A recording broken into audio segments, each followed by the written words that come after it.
Good morning, EPG, and welcome to another Coffee with Kurz. I have my Woodford County CEO mug here this morning, and it's just one of the exciting ways that we're connecting high school kids to what they may be doing outside of high school. A few years ago, the board committed to finding real hands-on, tangible ways to connect our kids with potential career paths. So one of the great opportunities we have is to partner students with programs through the Bloomington Area Career Center. And we have several students doing things like fire science in the nursing profession. They're doing some graphic design and lots of other experiences they get through Bloomington Area Career Center.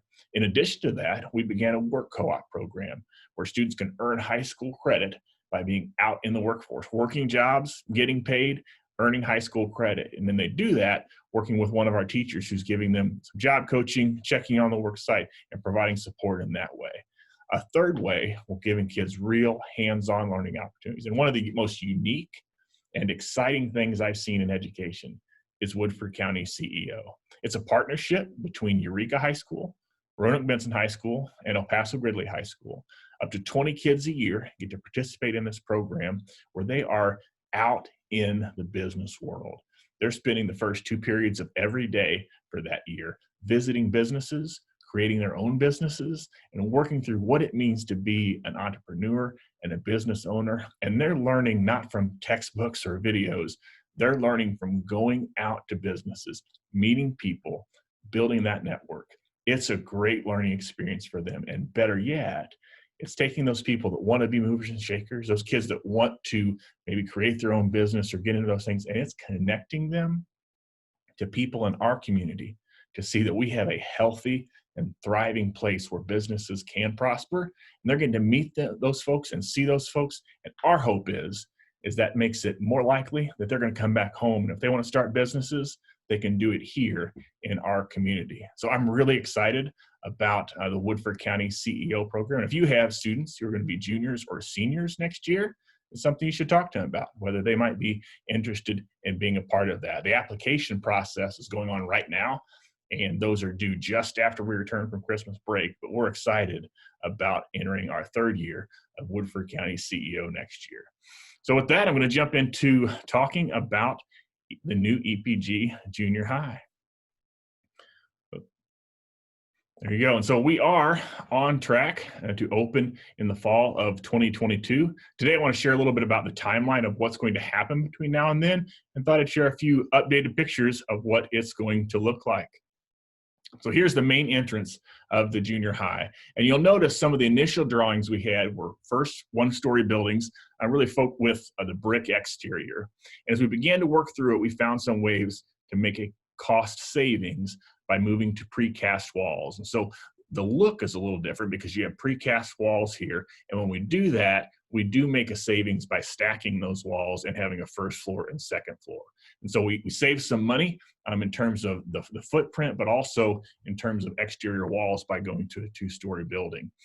And so as you look at this from the top, we have the main entrance. And so this is facing to the west. This main entrance, they come into a cafeteria or will serve as a lobby when we have extracurricular events. It's a secure entrance. And so when they come in, it'll enter through the office and then into the rest of the building during the school day. And then it'll open up wide when we have events in the evening. The gym will be right here with kind of a multi-purpose room connected to that.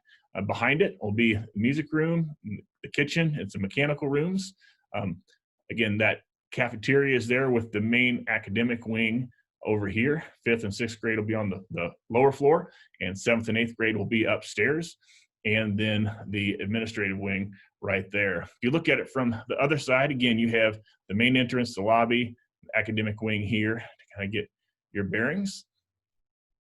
So I wanted to show you a little bit about where it's going to be on the property. And so as you think about the current buildings are there, and it's tough to see, but really what we have is the new building on about half the football field and really into that parking lot area where the playground is. So that'll present a challenge for us as we begin to work on it for the 1st year, as we move into the new building and are constructing while we're still living in the 5th, 6th, and the 7th, 8th building as we are currently. But in doing so, there's a lot less land that we need to build up, and we have a substantial cost savings. And so you can see the drawings of what that's going to look like.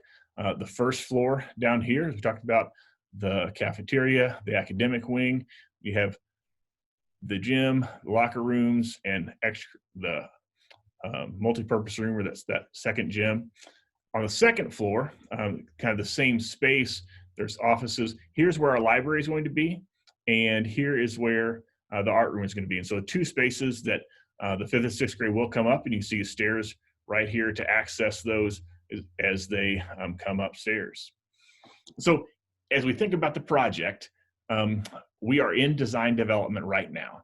And so we're working with Farnsworth Group and Core Construction to make those plans, and they will bring forward the construction documents to the board to approve in February. Then we move into the bidding phase, and really April, May is going to be that time frame where we're bidding out the project and finding those amounts and really getting some prices on those. And that's the big point where we say, yeah, the prices are within range, things are on track, and we give it the go. And so we plan to approve bids for the project in the May board meeting, and then construction would begin after that. And so really we're looking at this summer, next school year being the construction, and then into the next summer you're looking at the tear down of 5th, 6th and building the parking lot there. We have 2 alternate bids in the project.